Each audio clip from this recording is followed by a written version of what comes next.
My name is Jalalga Murray. I'm a contemporary Aboriginal artist and I design Desert Waves and Beyond.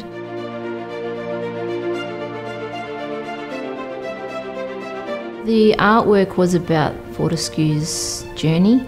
If you notice, there's some train tracks. So these are blending the past into the future. They cross over and they talk about relationships and people coming together on this journey, and there's a good chance it's going to be great. So in those early days it was about innovation, it was about courage, it's about doing whatever it took to get the job done. Back then we knew our lives were on the line as far as our careers go. Everything would end. As geologists we had to think like explorers, as engineers we had to think like magicians, as just straight out business people we had to go wildly outside of whatever had been done before. It was very difficult in the beginning. We literally flicked the yellow pages and door locked on every conceivable mill we could find in China. FMG had this audacity to do the procurement first, and that strategy really worked. We went to visit the major Chinese construction companies, and that gave us a lot of confidence. The big challenge for Fortescue Metals Group right from the very, very start was that the price of iron ore at the time was about $50 a tonne.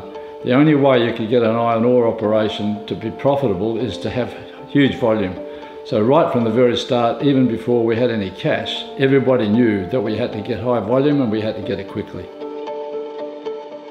Standing on the front of that train, as it rolled into town, everyone was jubilant, and I held that flag, not for me, but for the thousands and the tens of thousands of great Fortescue champions which would mould this company in the future.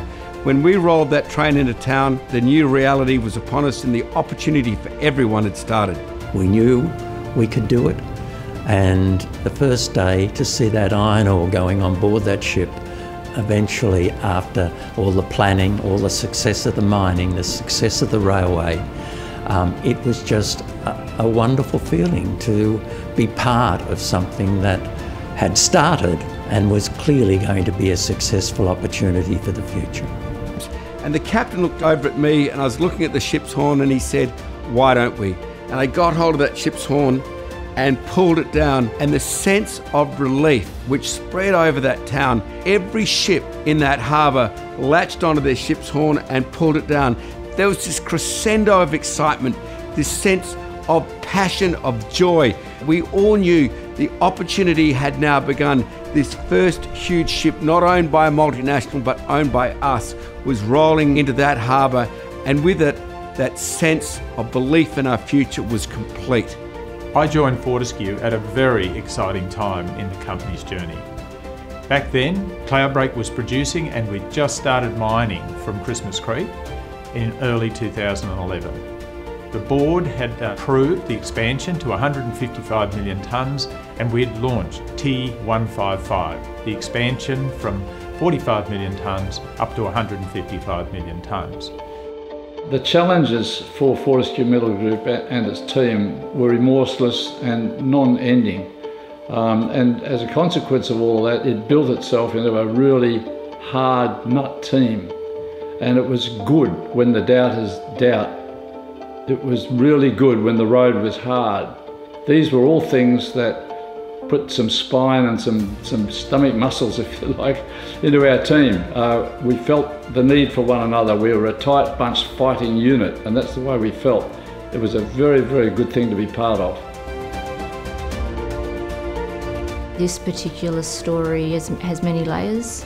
There's a big element of our Aboriginal people on the land, especially from the Pilbara. The relationships of people, gathering, talking together, working together, so that's important. Well, from the outset, it was Andrew's vision to ensure that the communities in which we operate benefit from our growth and our success. And we've achieved that through some really practical measures that include jobs, training and business development. Fortescue's VTEC program is very successful at helping Aboriginal people from remote communities get jobs in the mining industry. VTEC was a unique opportunity that set the foundations that I needed to enter into the mining industry. It opened the doors to my journey here with Fortescue, particularly in my career and growth, but also providing that stability and support for my 3 children back at home. But we realised that that wasn't enough, and we need to reach deeper into those Aboriginal communities to create capability and capacity in those communities. By focusing on how we could help Aboriginal businesses grow, we knew that Aboriginal businesses would employ a lot more Aboriginal people than non-Aboriginal businesses, and the multiplier effect in those communities would be phenomenal. I'm very proud to say that the team have now clocked up over $2 billion worth of contracts to Aboriginal businesses. That is a fantastic effort, and I just encourage the Fortescue team to keep going and see where we can take that to. Fortescue's cost journey over the past 6 years has been nothing short of remarkable, and there were plenty of sceptics that didn't think we could achieve what we have achieved. Our success is thanks to all of our team members, their agility, being empowered to make decisions, to do things differently. The way that the geologists looked at the original ore bodies, the way that our marketers look at marketing our product, and the way that our finance people have pulled together some of the funding arrangements and debt raisings for the company. Innovation doesn't just mean technology, it just means wonderfully innovative thinking all the way through the business. So Fortescue's never been in better shape. We've got a strong balance sheet, we're the lowest cost producer, and we've got our unique values and culture that truly set us apart. There's so many characteristics which make up everyone in Fortescue. It could be the hard work, it could be the innovation, it could be testing the boundaries, even going right over the boundaries, that incredibly brave plan A when you've got a bulletproof plan B. It's led us to that first ore-owned ship. It led us to getting that train on the tracks for the first time. It led to the 1 billionth tonne. It led to this 15-year anniversary. It is why we are all here. It's that characteristic which if you don't have, we may as well give up right now. And it's the opposite. It's never, ever give up.